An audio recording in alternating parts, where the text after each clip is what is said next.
Hey guys, how's everybody? I hope everybody's well. Hope you're having a great day. What's on my bench? I'm putting together, I guess, another Frankenstein 372. Old set of Johnsrid cases, nothing perfect. I think they're 2166 or 65 cases. The bottom end's good and sound as far as bearings and stuff, and the crank. All but this bridge on this case is broke from here to here.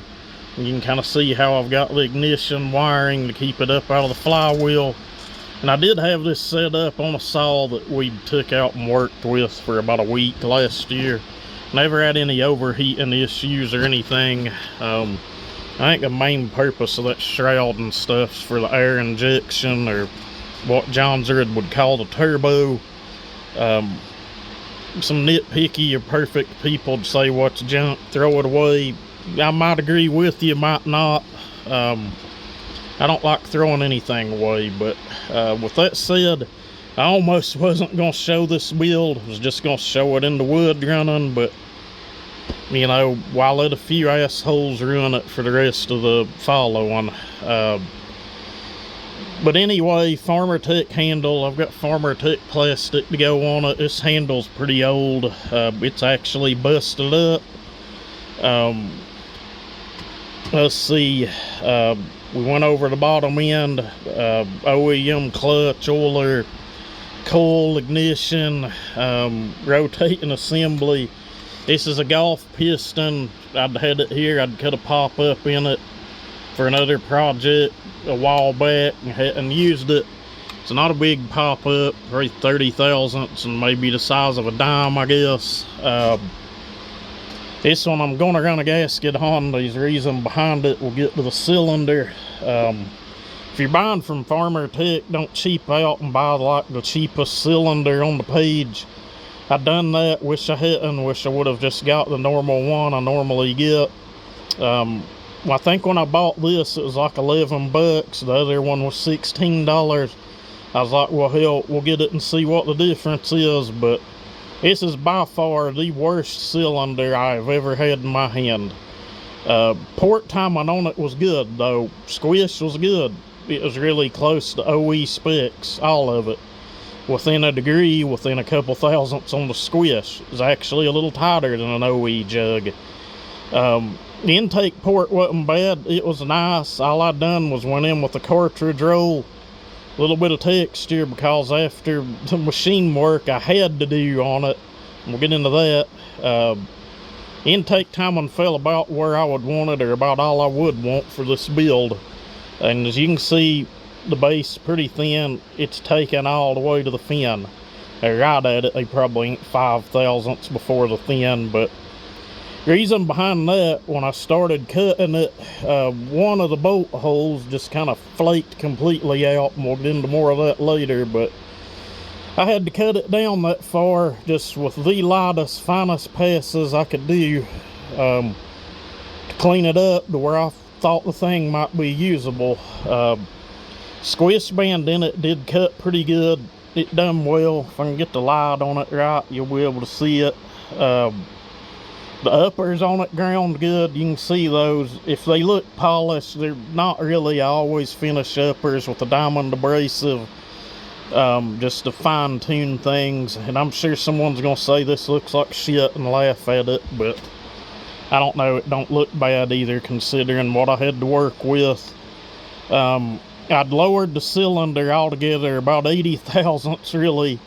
So we did take these bridges down. They're took down about dead even with the base. Nothing really hogged or opened up or anything. Your 372 transfers are most always that big.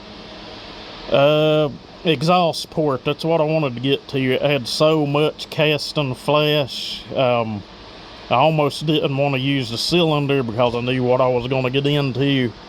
This thing had so much metal just pull and flake and fall away, and I was not using a carbide cutter. I did raise the roof with a carbide, but I always blend back with like a 80 or 120 roll.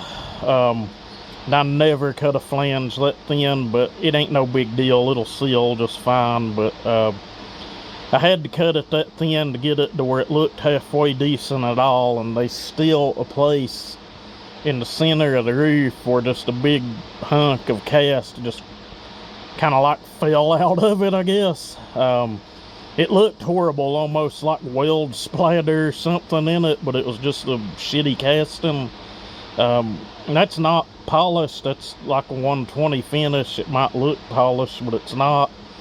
I honestly didn't want to waste the time to polish it, but the numbers on it are back to where they're just a little bit hotter than stock. Well, quite some bit more than that on the intake, but I had to raise those uppers back a lot. I didn't go super short on the blowdown on it. I think the final numbers on it are going to be like 100, 123, and I think it's 78 on the intake. Squish 23 thousandths. It should be a good strong running saw. Should be good and zippy. It's what I was going for. The muffler, I'd done this on another saw a couple years back. There's some guy when I done it was like, oh, that muffler mod's hideous. That's a true 1-inch ID piece of pipe in that. It was very loud. And if I can dig around here and find it, not sure what the hell fell, but I'm sure I'll be looking for it later. OEM X torque carb and elbow that's already been gutted out. X torque flange that's been modified to accept that's an OEM intake boot.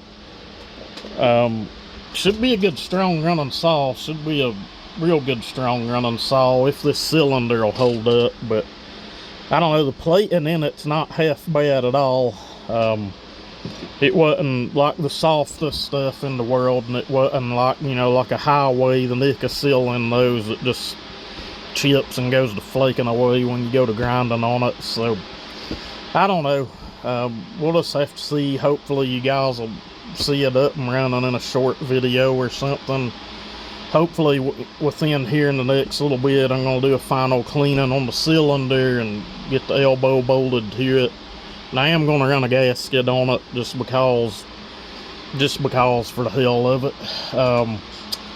But anyway, thank you guys for watching, and I really appreciated all of the good comments and all the kind words on that last video, and I hated that you guys seen that side of me, but it's probably the most pissed I've been in a long time, while someone would want to nitpick junk that I'd basically rescued and saved and brought back to life. Laying over here, hell, it runs and pulls like a train. You know, cut some ugly finger ports in it. Everything's got to be perfect crowd, and that cylinder wasn't perfect either. There's places where plating was nicked and chipped out of it. It was junk. But it runs, and it runs a whole hell of a lot better than a lot of the junk I'm seeing all over the internet that, like Pat had said in the comments, he'd seen a lot of beautiful port work that ran like shit, basically, and I have too.